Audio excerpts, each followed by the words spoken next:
Today's episode, Being a Better You. In life, we must each deal with the hand we are dealt, performing our assigned role to the best of our capacity. But after total atomic annihilation, you may find the hand you were dealt has been reshuffled.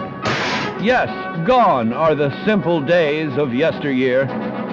How is it that the character that comes to mind when someone mentions the Fallout franchise isn't even really a character? Vault Boy does not speak. He doesn't have a role in the main story of the games, he isn't controllable in any way, and you can't directly interact with him.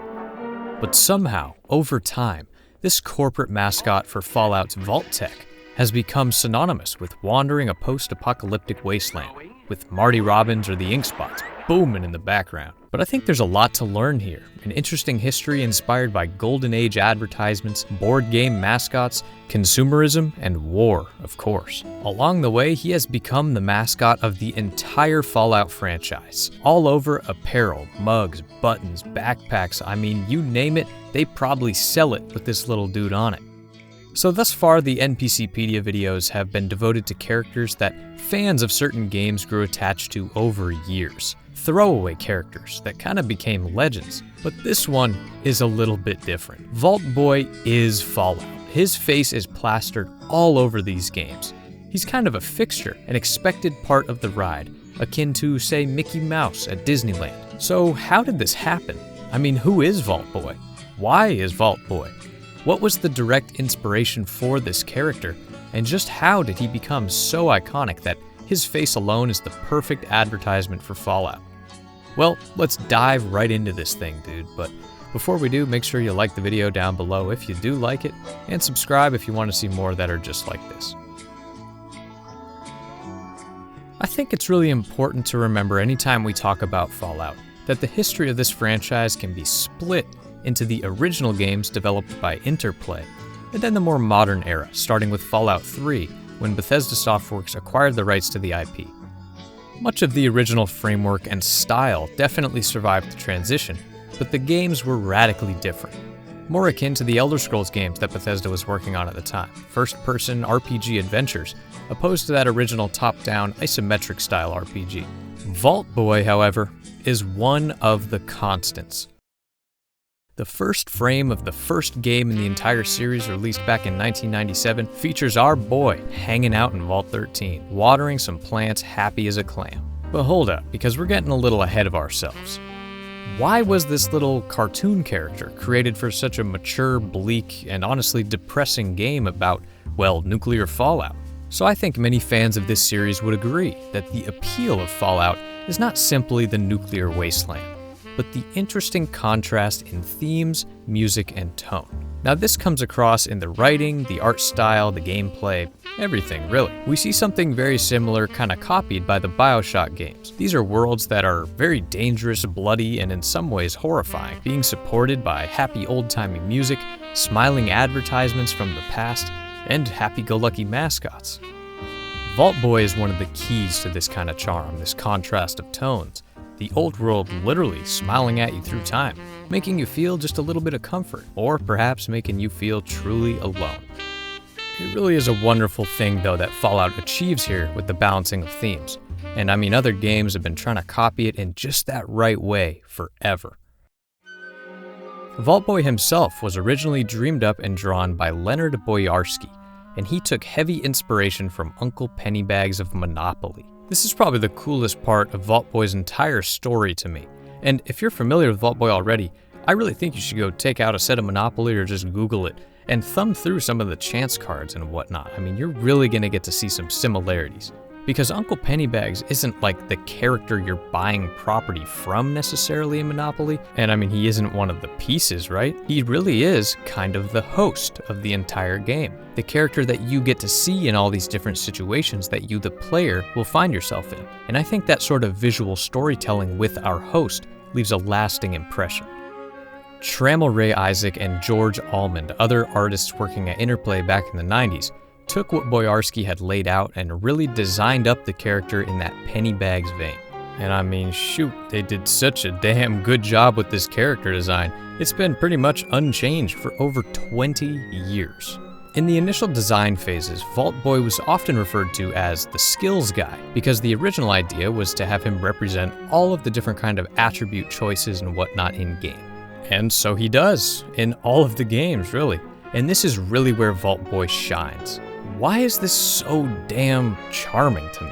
I mean, why? I guess I really like old cartoons and I'm a very visual person, so that's enough to do it. But it just really feels like it adds this kind of extra intangible something. I don't know how to put it into words. If you're watching this video, you probably agree. I guess it's just really cool. So that's the basics of the creation of Vault Boy, and we will take a look at how he appears in each title in a moment. But first, let's talk some in-game stuff, dude. Let's talk some lore. Vault Tech looms large over this entire series.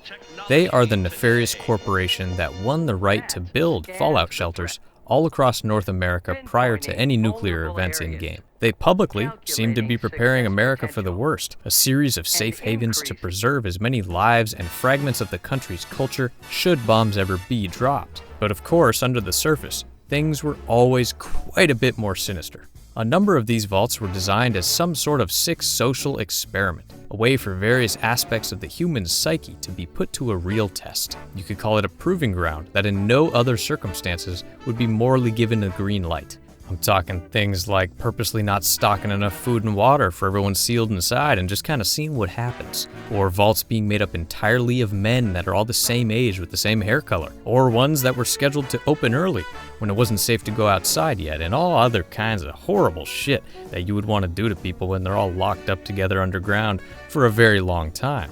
Now, as an American, I know that any evil corporation worth their salt pours a lot of resources into appearing like they are not evil. I mean, that's just good business. Vault Tech proudly advertised their Vault program across the US, Canada, wherever, with a smile and the glimmer of professionalism that you'd expect from such a company. Seems perfect. But what if it's not? Friends, your future may not be as secure as you think. Where will you be when the atomic bombs fall? You can secure your family's future by reserving a spot in a state-of-the-art underground vault from Vault-Tec. That's right, Bob. Act now, and your family can wait out the horrors of nuclear devastation. And Doris, the vault will have all the amenities of your modern-day home, and it's attractive. But how do we make it a little more safe and cozy for our potential vault residents? Hell, even vault families. Ah yes, we need a mascot. A happy little fella who's content living in his vault, an all-American chap that is relatable, chipper, and friendly toward children. Thus, Vault Boy was born. Vault Boy is also emblematic of core 1950s American consumerism. You know, regardless of how things might be under the surface, how you doing at home, how's the wife, just keep buying. Buy, buy, buy.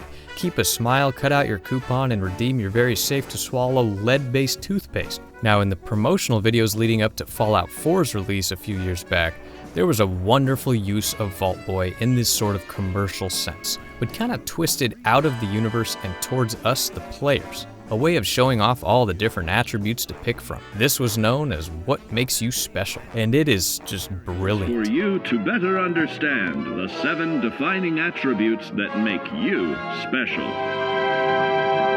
Today we will focus on strength. In the wasteland, essential supplies will be scarce. When an item of value is found, keep it close and away from bullies. The stronger you are, the more you can carry. I think the key here, design and characterization-wise with Vault Boy, is that he is essentially personality-less. He is a blank slate. Again, much like Pennybags from Monopoly, we see him in any and every kind of situation one might find themselves once you're playing the game. Thus, he sort of transcends all characterization and truly becomes the host of Fallout, much in the way Pennybags does with Monopoly. I just think these What Make You Special videos are the best of the best examples of this. They're awesome. Our next area of attention is intelligence. With all the talk of physical survival in the wasteland, you may forget that sometimes it's survival of the smartest.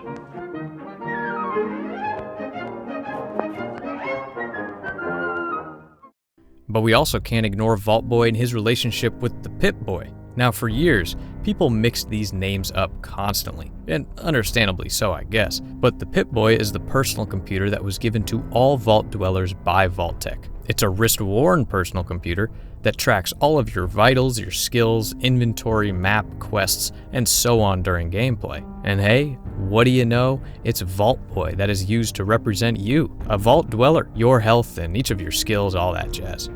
So for the first 2 games, the isometric old-school RPGs, Vault Boy found himself on all the special attribute cards, skill cards, little cutscenes, loading screens. I mean, he was a front and center thematic element. He existed very much outside of the game. However, in the strangest game in the series next, Fallout Tactics, which was meant to be like a spin-off series that just never caught on, Vault Boy is actually in there as a special encounter. I've just never really understood this. He's referred to as Pip-Boy, which is kind of funny, and he says golly gee and gosh a lot of corny stuff like that.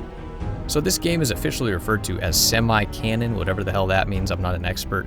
I think it's obvious that this is just a bit of an Easter egg, it's supposed to be kind of funny, and it's never meant to be taken literally as far as Vault Boy actually being a dude out there who's alive with a big ass head. Now we entered the Bethesda era of Fallout, we actually got a new special thing in the form of bobbleheads in Fallout 3, 4, and now 76. Now in-game, these are Vault-Tec officially licensed merchandise of their prized mascot, and were made available to executive-level employees within the company only, so they're pretty rare. Gameplay-wise, they offer a fun collect-a-thon challenge for the player, and they give a permanent boost to special stats or certain skills when you find them. And there's a somewhat similar treasure hunt going on in New Vegas, but instead of bobbleheads, it's snow globes, featuring Vault Boy visiting all the various locations in the wasteland, and they can be sold for a pretty penny. This dude gets around, I'm telling you, he's everywhere. Because as the games went on and the franchise became more and more popular, especially in the modern era, Vault Boy seemed to just show up at a higher and higher rate, which makes a lot of sense. I mean, he's insanely marketable, loved by fans, and he's instantly recognizable. I think that's the main part. Nowadays, he's popping up as the featured style of the trophies, achievements, Steam achievements, whatever you want to call them based on your platform, which I think is very fitting as well. But let's not forget the deep lore, alright? Because there have been other Vault dwellers we have seen over the years, with Vault Girl being his most direct counterpart, but tons of other ones, different races and styles, and these mostly come up in little training videos and promotional materials, whatever. Eventually, all this art style kind of culminated in the mobile game, Fallout Shelter. It's all set in that Vault Boy style, and I mean, the game's kind of poopy, but hey, here it is. So now, we have to address how. How did this little dude catch on like wildfire? Well, I think there is definitely something appealing in simplicity. His very basic old-school cartoon style combined with his cheery demeanor just blend beautifully. It's like a slam dunk stylistically. I also think when a single video game turns into a long-running franchise, having a face of consistency can really work wonders. I mean, at E3 or whatever, if there's a trailer and you see a Vault Boy, you know exactly what you're getting. Vault Boy also functioning as the poster child for the contrasting themes within the game just really is the cherry on top. I think he was destined for greatness. One thing I was thinking about while making this video is there's tons of iconic faces that sell entire franchises, so what? But an extremely high percentage of them are heroes or villains of some kind. Vault Boy is one of the very few truly neutral characters, an NPC in every sense that is the iconic constant over 20 plus years.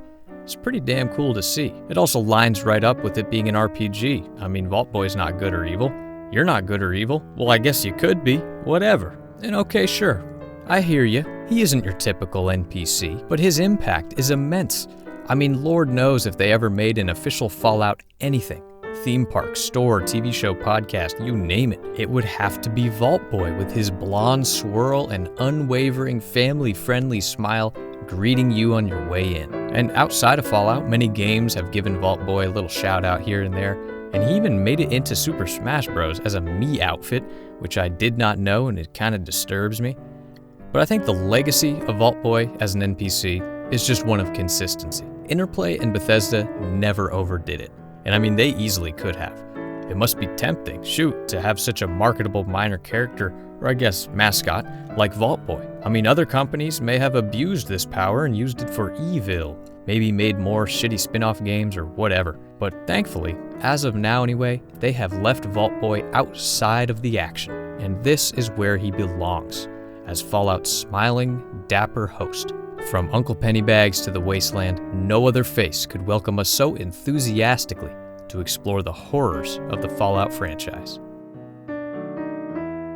Thanks everyone for watching and listening to the end.